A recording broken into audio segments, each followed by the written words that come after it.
I'm coming to you live from HLTH, and on HealthTech Remedy, we talk a lot about having practical uses of technology in healthcare and solving problems that help people. And so I'm here with Tara from IDEO, who focuses on human-centric design, which is all about figuring out how you're going to serve people. So let me turn it over to you, Tara.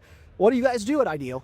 So we are a human-centered design firm. What that means is that we use the tools of design to essentially ensure that the product, services, experiences that our clients put out in the world prioritize the needs of people first, whether those be physicians or patients or some of their other stakeholders, maybe even their employees. And hopefully by doing so, and then considering the constraints of their business viability and technological feasibility, they end up with better products and more people use them.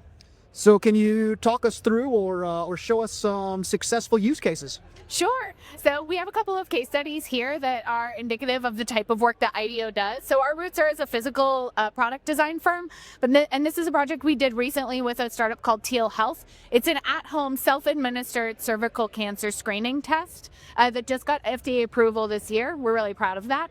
And so this is an alternative to an in-doctor or in-facility pap smear that someone who potentially lives in a rural area or doesn't have access can do in the comfort of their home. All right, could you show us the product? Yeah, for sure. So here's how it looks. There's a picture of it up there, but basically it has this wand that a patient can insert into their body. Then they project basically this little sponge up. And in order to get enough kind of cancer cells on this sponge to do the diagnosis, we need some friction. So they roll this kind of bottom part of the device so that the little spongy bit rolls as well. And that's how we get some cells onto the end of the sponge. Then they can retract it. And then this whole thing gets shipped back and gets diagnosed, hopefully comes back negative. That's how it works. Well, that sounds like an interesting product. So no doctor needed even. No doctor needed. So in this case, this particular case study is all about doctors. So this is a culture change project we did for Mass General Brigham, essentially to help them work better across the hospital, less siloed and more collaboratively. Here you'll see for each of our case studies, because of the themes of HLTH, we have a monster that we slayed in doing this work. So in this particular one, we have the Entrenched Complexity Monster. Hospitals tend to be have entrenched complexity within the institution. But in this case, we successfully got a bunch of physicians across kind of department lines to work together and yield something much better than they had before. So that's in Massachusetts. In the digital realm, I know a lot of folks are probably thinking about digital health solutions, and particularly in the world of AI and the era of AI that we're in now, that's a big part of the healthcare ecosystem that we're seeing booming. In this case, our client Kooth has a mental health app for teens, and it's been scaled. We worked with them to scale it across the state of California to the 6 million youth within the ages of 12 to 19 that are in the state and need access to healthcare, particularly mental health care. And Kooth's app, which is called Soluna, is on the App Store now. You can look at it. Has a 5-star review. Okay.